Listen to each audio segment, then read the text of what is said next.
At the time, I didn't trust what my body was trying to tell me. Now I understand that those were signals that I was about to crash out.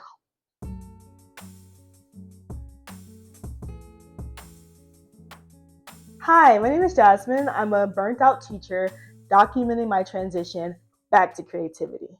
In this video, I'm continuing my reflection on burnout through personal experience, research, and art. And if you haven't seen the first video in this series, Why I'm Choosing Creativity Over Burnout, you can watch that first to catch up. This video is about the 3 symptoms I ignored while trying to survive. First of all, what is burnout? I didn't have language to describe what I was experiencing at the time, so I think it's great to start with a clear definition on what burnout actually is. One definition I'm reading here describes burnout as mental and physical collapse brought on by long-term overwork or stress. And the World Health Organization defines burnout as a syndrome caused by chronic workplace stress that has not been successfully managed. And I'll include links to the articles that I reference throughout this video in the description if you want to do more reading on those topics. But what stood out to me in my research is that burnout is often overlaps with anxiety and depression, which makes it even harder to recognize that you have it. And made things a little harder for me. I was diagnosed with anxiety and mild depression about a year ago. So looking back, I realized that was only a part of what was really going on with me. So for the rest of this video, I'm going to go through those 3 symptoms as the time lapse plays in the background. You can listen, watch, or simply just let the art play out as you listen to this tea time. In this tea time, I'm going to talk about the 3 symptoms I ignored.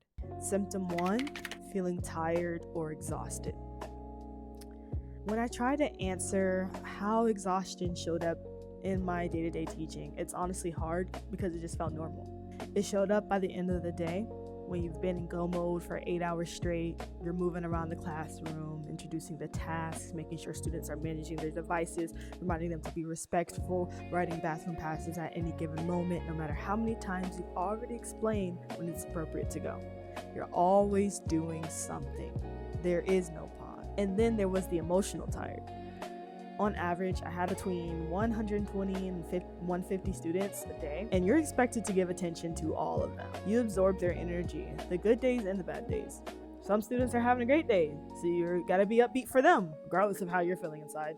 Some are struggling, so you have to become a listener, an encourager. Sometimes you're the only steady adult they have. And that was honestly my favorite part of the job. I love building those connections. I love being that light in their day. But both things can be true. It was draining. Like, imagine if you had that many kids. You'd be tired too. And breaks didn't come easily either.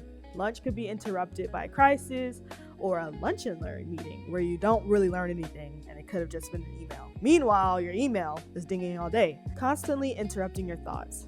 And add in those students talking, being on their phones, and you have to stop, redirect, repeat yourself over and over and over. And then there's the fact that I taught English. So on top of all that brain energy for everything else, you're breaking down abstract concepts for adolescents who don't usually care about what you're teaching. And I don't blame them, but that's another video.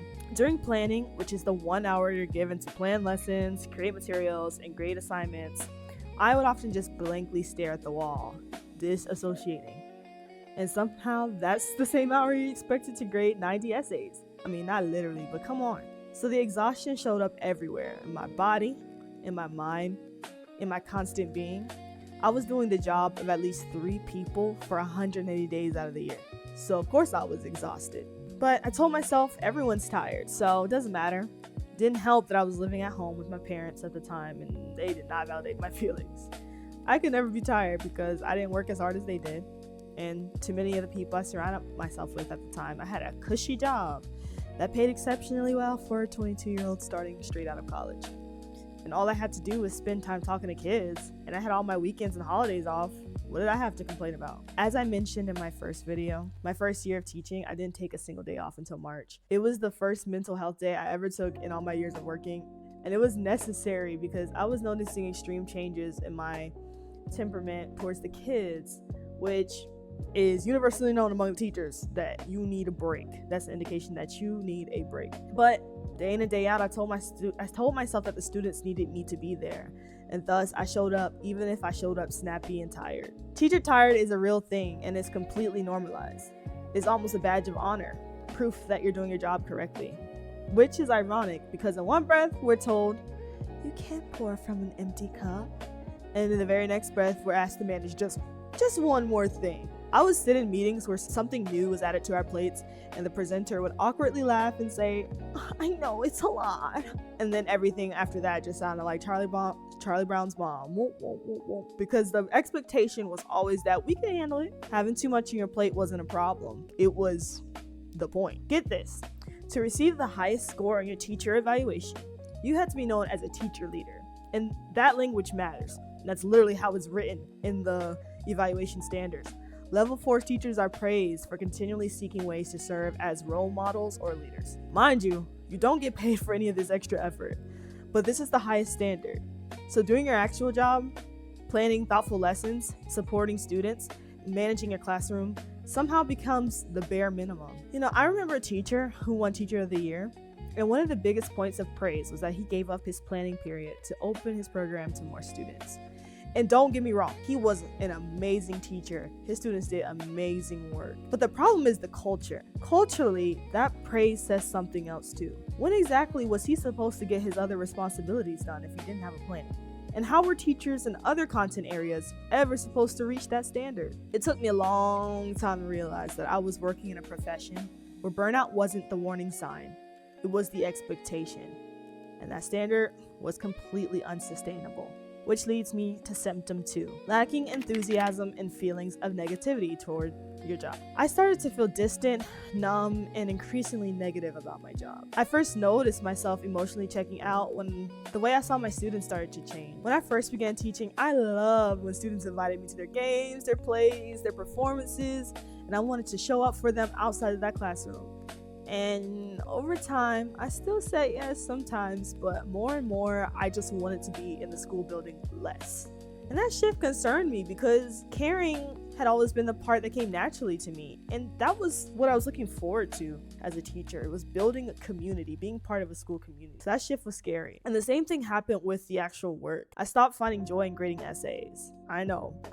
I initially had joy in grading essays. Yes, I did. That was my favorite thing to do. But it became a chore.